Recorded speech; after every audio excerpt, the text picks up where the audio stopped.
mechanism of nucleophilic substitution reaction. So in case of nucleophilic substitution reaction, because in previous topic already I explained about the chemical properties of nucleophilic substitution reaction as well as haloalkane. So there are two types of nucleophilic substitution reaction occurs. The first one is SN2 reaction. SN2 means, what do you mean by SN2 means? Substitution nucleophilic biomolecular reaction. Substitution nucleophilic biomolecular reaction. So what mean by biomolecular? Biomolecular means when the rate of reaction is depend upon the two substance, reactant as well as attacking reagent. So in case of SN2 reaction, we can say the rate of reaction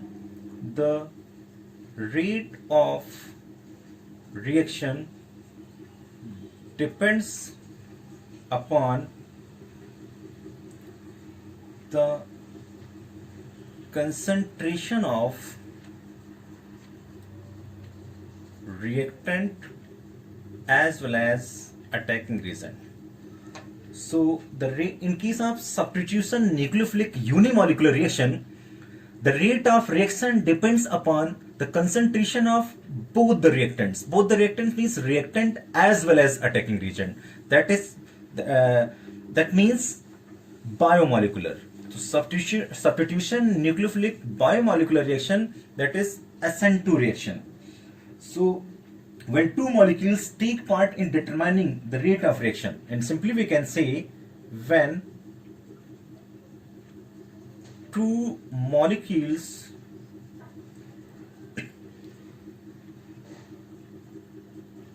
take part in determining the rate of reaction. So what will happen in case of rate of reaction? In case of rate of reaction, so SN2 reaction, so in this case the primary halide take parts. Primary halides take part.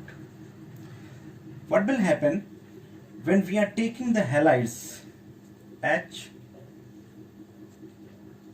So this sign at the front hydrogen is present, and this sign represented at the back side hydrogen is present, H, and this is the carbon and Cl is present. Whenever the nucleophile approaches from the back side of the CH3Cl, then what will happen? The incoming nucleophile approaches the alkyl halide. This is CH3Cl molecule and start interacting with CH3Cl with the C position. Transition state. Whenever the nucleophile approaches the CH3Cl, then what will happen? The transition state takes place. HO minus, Cl minus, then hydrogen. This is the front side, hydrogen is present. This is the back side, hydrogen is present. This is called transition state, or this is called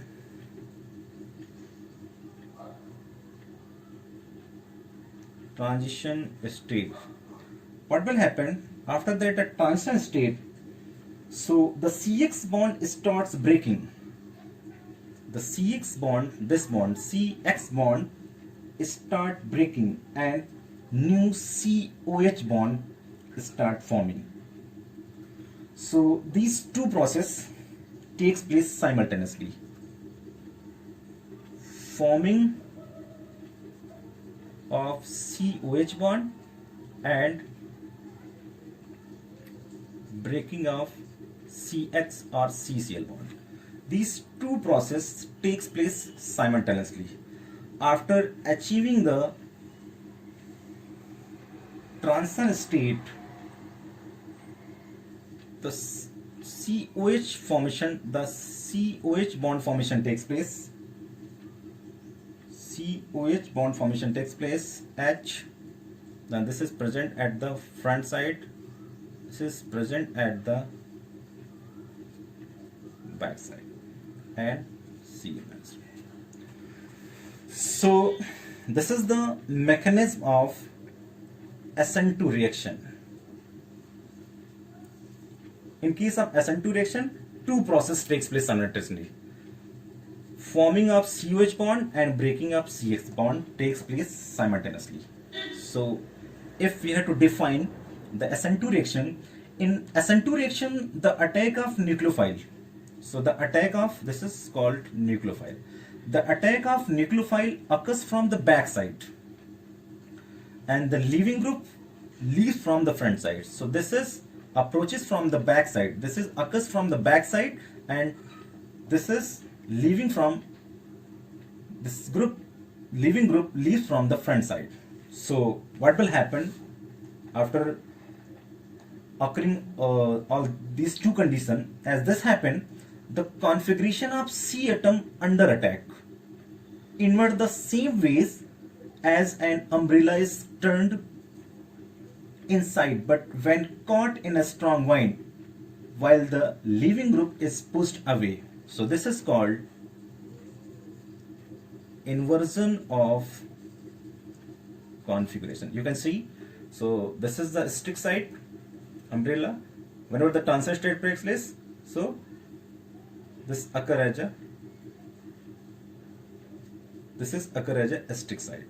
So as a happen, the configuration of C atoms under attack invert the same way as an umbrella is turned inside out when caught in a strong wind, while the leaving group is pushed away. So this is called inversion of configuration. So after that, in case of SN2 reaction, SN2 requires the backside approach. It is required the backside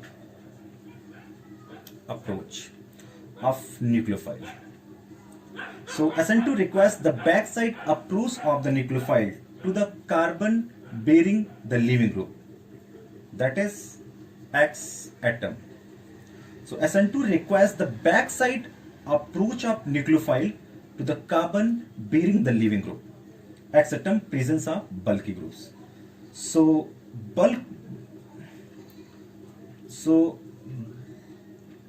bulky groups, whenever the bulky groups present around the carbon atom, like this is the condition, if R is present, R is present, R is present, then what will happen? The bulky group approaches the nucleophile to carbon due to steric hindrance. So whenever the carbon is having more bulky group, then what will happen?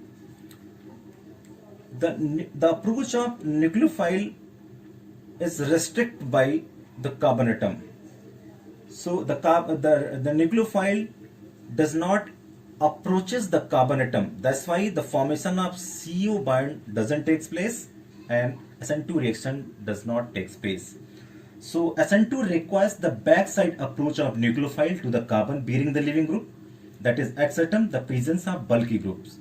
The presence of bulky groups block the approach of nucleophile to carbon due to steric hindrance. That's why the simple alkyl halides. So in case of primary, secondary and tertiary